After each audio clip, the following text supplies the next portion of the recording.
let us all try to be worthy of Sri Aurobindo's centenary. It seems to me that taking the centenary as an occasion, his teaching could be spread all over the country with a little more organizing so that his ideas get spread.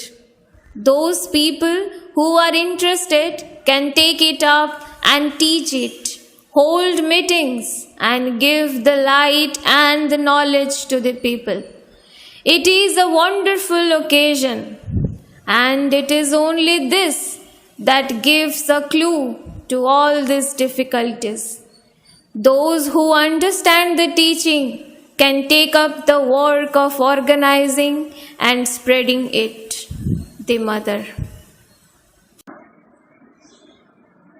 Shri माँ कहती हैं, श्री अरबिंदो इस दुनिया के सारी समस्याओं को अपनी अंतर्दृष्टि से देखे हैं और इन समस्याओं का समाधान उन्हीं के वाणी में ही निहित है।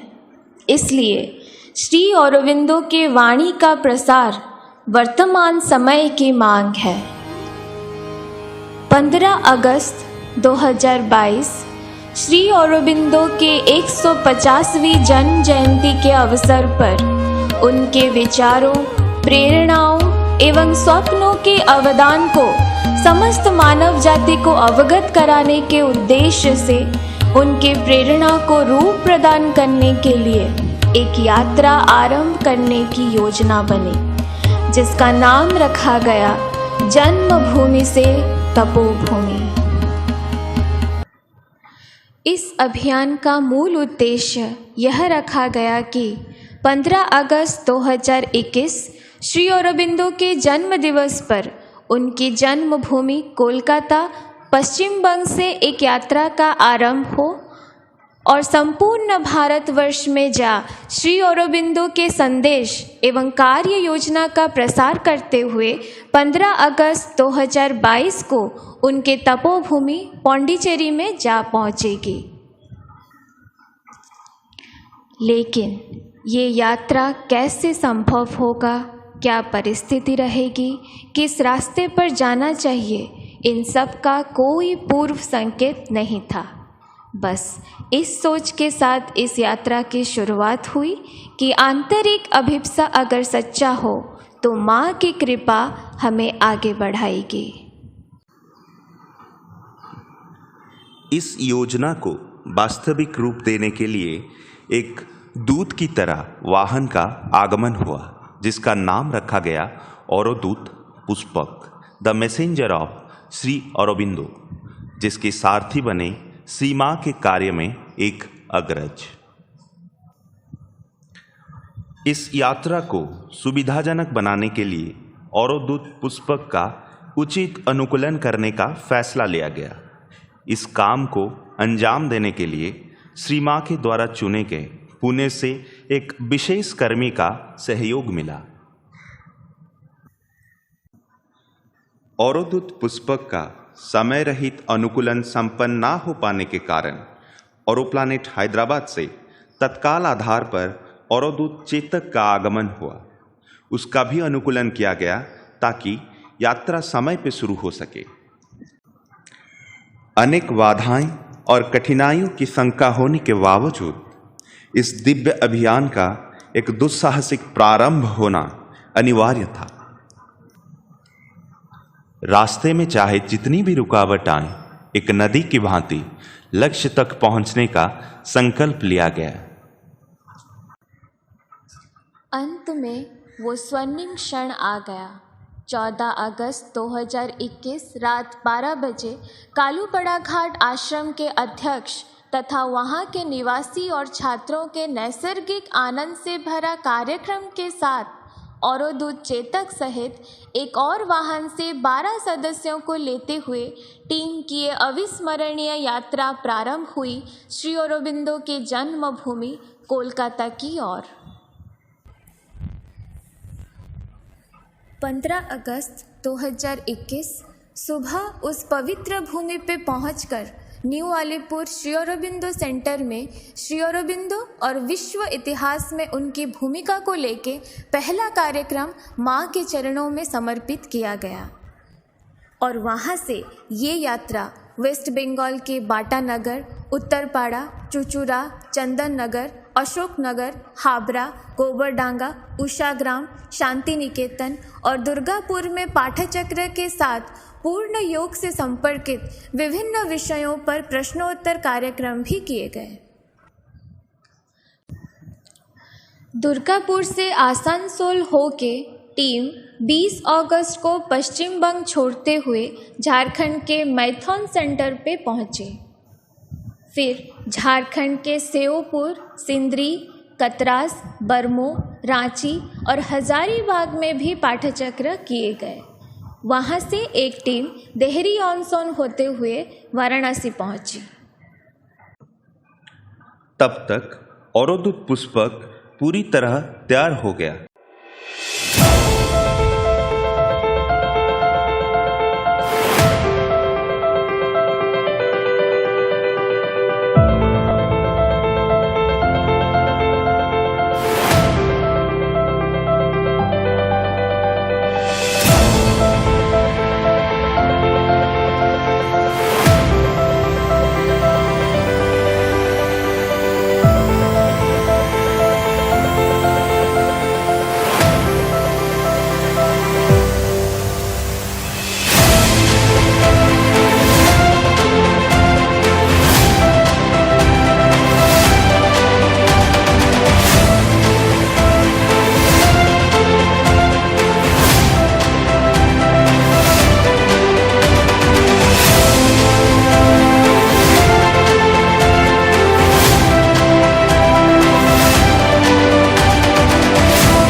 सितंबर 18, 2021 को 9 जन को लेके पुष्पक सहित यात्रा का प्रारंभ हुआ कालूपड़ा घाट से।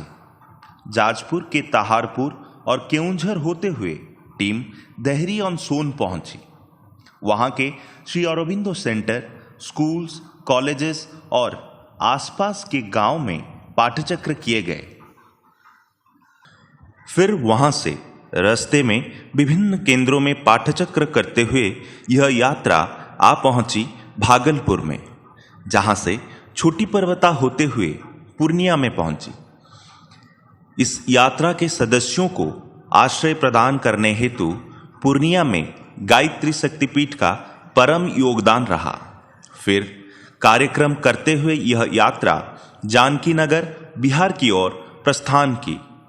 जानकी नगर में 10 दिन के आवास के पश्चात उत्तर पूर्वांचल के तरफ बढ़ते हुए सिलीगुड़ी में विभिन्न स्थानों में पाठचक्र आयोजन किया गया।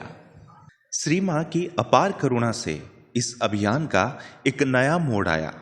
केंद्र शिक्षा मंत्रालय से सारे केंद्रीय विद्यालय संगठनों में आध्यात्मिकता और योग के कार्यक्रम के लिए अनुमति पत्र प्रदान किया गया। सिलीगुड़ी से आगे उत्तर पूर्वांचल की तरफ जाने का योजना का कोई पूर्वानुमान नहीं था। एक बार फिर माँ की अदृश्य हाथों ने सहजता से आगे की यात्रा की ओर दिशा दिखा दिए। सिलीगुड़ी में प्रवास के दौरान अचानक लखनऊ से एक सक्रिय साधक के फ़ोन आने से पूरी यात्रा का रुख बदल गया। सर्वप्रथम अवरोध चेतक सहित टीम के कुछ सदस्य गुवाहाटी की ओर बढ़े। उसी क्षण अचानक आईआईटी गुवाहाटी के एक प्रोफेसर का संपर्क मिला, जो तुरंत ही उसी परिसर में पूरी टीम की आवास की व्यवस्था करवा दिए। गुवाहाटी ही वो स्थान था जहाँ से केंद्रीय विद्यालयों में कार्यक्रम के सिलसिले प्रारंभ हुए। दिव्य कृपा ने हमेशा ही उचित समय पे उचित राह दिखाए हैं। गुवाहाटी से मार्ग मिली नागालैंड के दीमापुर की ओर। वहाँ पे राष्ट्रीय सेवा संघ का आयाम सेवा भारती से आवास एवं कार्यक्रमों के लिए पूर्ण सहयोग मिला। दीमापुर में प्रवास के दौरान एक टीम डिब्रूगढ़ की तरफ निकल गई। उसी यात्रा के दौरान तिनसुकिया में विवेकानंद केंद्र से संपर्क बना। उसी बीच दीमापुर से एक और टीम लुमामी, त्वेंसांग और मोकोकचंग की यात्रा की। वहाँ का रास्ता, परिवेश एवं मौसम की अनिश्चितता के बावजूद वहाँ पे ये दिव्य कार्य संभव हो पाया। त्वेंसांग का आसाम राइफल्स में पहला पैरामिलिट्री कार्यक्रम हुआ। वहाँ के कमांडेंट आश्चर्यचकित होकर पूछ रहे हैं, इतनी सारी जगहों से आप लोगों ने नागालैंड को क्यों चुना, जिसे गॉड फॉरबिडन लैंड कहा जाता है।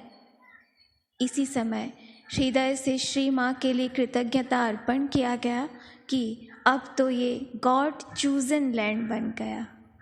उधर से टीम मोकोकचंग लौट गई। दूसरी टीम दीमापुर से नागालैंड की राजधानी कोहिमा में पहुंची। कोहिमा का एक हिंदू मंदिर में रहने की व्यवस्था हो गई। माँ की असीम कृपा से नागालैंड के डायरेक्टरेट ऑफ एजुकेशन से सरकारी और घरोई स्कूल्स में कार्यक्रमों के लिए अनुमति मिली।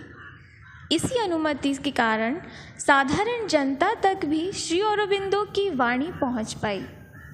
टीम जब डिब्रूगढ़ में थी, वहाँ पे विवेकानंद केंद्र विद्यालयों के मुख्य कार्यालय में उनके मुख्य कार्यकर्ता से मिलने का अवसर मिला।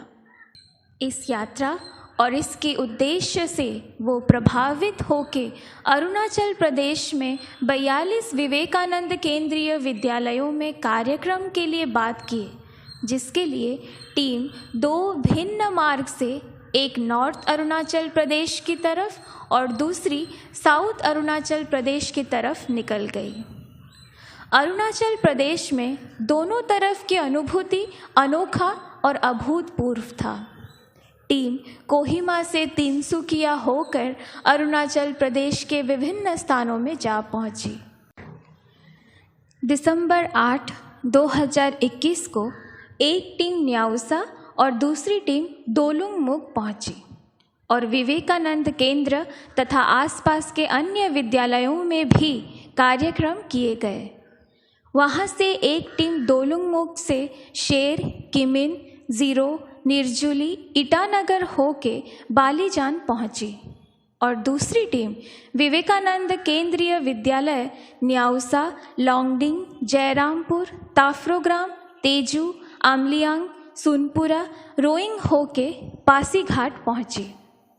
अरुणाचल प्रदेश के कुछ अविस्मरणीय क्षण हमेशा एक अमोल रत्न होके रह गए। जब भी सामने के सारे रास्ते बंद नजर आए, तब माँ की कृपा तुरंत राह दिखाई। अरुणाचल प्रदेश से वापस आते वक्त बिस्वनाथ चरेली में जब कोई व्यवस्था नहीं नजर आई, तब भी एक अनजान सज्जन द्वारा इस दिव्य कार्य में अपार सहयोग मिला। जब उन्होंने इस यात्रा का उद्देश्य सुना, वो अपने घर में आश्रय दिए। वहाँ से यात्रा तेजपुर, आसाम की ओर निकली, जहां बॉर्डर रोड ऑर्गेनाइजेशन के द्वारा आवास की व्यवस्था की गई थी। वहां से एक टीम मेघालय गई। रास्ता मुश्किल भरा था, पर श्री मां की कृपा से टीम सुरक्षित पहुंची। वहां मृणालिनी देवी के पैतृक भूमि पे निर्मित Shri Aurobindo institute of Indian culture की गश्त के दौरान एक अद्भुत अनुभूति प्राप्त हुई। दूसरी टीम वहां से सिलीगुड़ी आई, जहां कालिंपोंग और दार्जिलिंग में कार्यक्रम हुए। और दार्जिलिंग में श्री अरबिंदो के स्कूल लॉरेटो कॉन्वेंट स्कूल भी ग्रस्त किए। यहीं पे उत्तर पूर्वांचल की यात्रा खत्म हुई और पूर्वांचल की तरफ अग्रसर हुई। इसी रास्ते में पटना में कुछ दिनों का प्रवास रहा, जिसकी व्यवस्था एक महाविद्यालय में हुई। पटना के पोस्ट ऑफिस एवं सेंट्रल जेल बेऊर में कैदियों के साथ पाठचक्र करने का अवसर मिला। वहां से यात्रा निकली गोरखपुर की तरफ। एक टीम वहां पे बनवासी छात्रावास में रुकी और दूसरी टीम कबीर मठ में रुकी थी। गांव के सुंदर परिवेश में बहुत सारे घरेलू पाठचक्र और उसके अलावा रेल सुरक्षा बल के प्रशासनिक केंद्र तथा पुलिस मुख्यालय जैसे खास जगहों में पाठचक्र किए गए। वहां पे होली महोत्सव पर गोरखनाथ मंदिर में माननीय मुख्यमंत्री उत्तर प्रदेश श्री योगी आदित्यनाथ जी से मुलाकात हुई, जिन्होंने श्री अरबिंदो की वाणी को उत्तर प्रदेश की जन जन तक पहुंचाने में सहायता की प्रस्ताव रखा। गोरखपुर से फिर टीम पहुंची श्री राम जी के पवित्र जन्मभूमि अयोध्या में। रामनवमी का समय था और वहां टीम को पवित्र भरतकुंड में रहने का अवसर मिला। यहाँ कोर्ट में बार एसोसिएशन के साथ पाठचक्र करने का अवसर मिला। यहाँ की भगवत अनुभूति के पश्चात आगे का सफर लखनऊ की तरफ बढ़ा। लखनऊ में सर्वप्रथम कुदरत के बीच राष्ट्रीय स्वयंसेवक संघ के सहयोग से प्रकृति भारती में रहने की व्यवस्था हुई। कई कार्यक्रम के पश्चात श्री मां के अनन्य भक्त ने बड़ी प्रेम पूर्वक अपने घर में रहने का निवेदन किया। लखनऊ प्रवास के दौरान टीम के कुछ सदस्य कानपुर जाते हुए आगरा, मथुरा और वृंदावन में पाठचक्र कार्यक्रम करते हुए दिल्ली पहुंचे।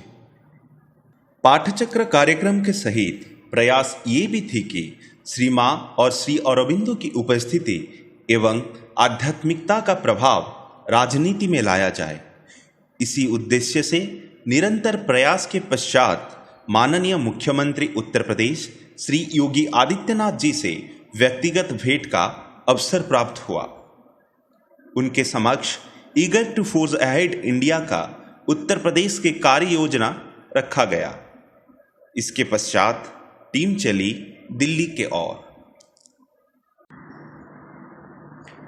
कुछ दिन गाजियाबाद में रहकर कुछ कार्यक्रम करने के बाद टीम पहुंची दिल्ली एनसीआर। वहां पर रहने की व्यवस्था एबीवीपी के द्वारा दिल्ली विश्वविद्यालय में की गई थी। दिल्ली विश्वविद्यालय के अंतर्गत सारे महाविद्यालयों में पाठचक्र करने के लिए अनुमति पत्र मिल गया। वहां रहते वक्त विभिन्न मंत्रालय से संपर्क बनाने की प्रयास भी की गई। समय की कमी को देख यात्रा को पांडिचेरी के तरफ लेने का फैसला लिया गया। दिल्ली से निकलकर ग्वालियर, गुना, उज्जैन होते हुए यात्रा आ पहुंची नागपुर। नागपुर में संघ कार्यालय में आवास की व्यवस्था की गई थी। वहां परम पूज्य सरसंघ चालक से भेंट का सौभाग्य मिला। नागपुर से हैदराबाद की तरफ यात्रा बढ़ी। वहां एक टीम आरएसएस कार्यालय में रही और दूसरी टीम ऑरोप्लानेट हैदराबाद में। वहां विभिन्न स्थानों में पाठचक्र हुए। हैदराबाद से फिर यह यात्रा योजना मुताबिक प्रस्थान की श्री अरबिंदो की तपोभूमि पांडिचेरी की ओर। दिव्य जननी श्री मां और परम प्रभु श्री अरबिंदो के निकट कृतज्ञता अर्पण करने हेतु।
With wind and the weather beating round me, up to the hill and the moorland I go.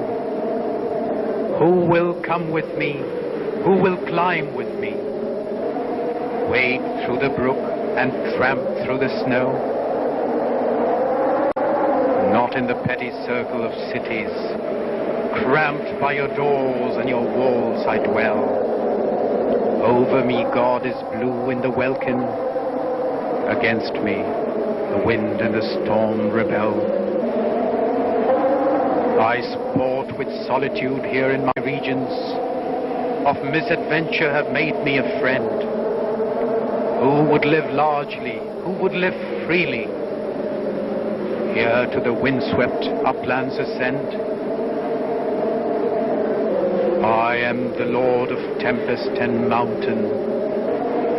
I am the spirit of freedom and pride. Stark must he be and a kinsman to danger, who shares my kingdom and walks at my side.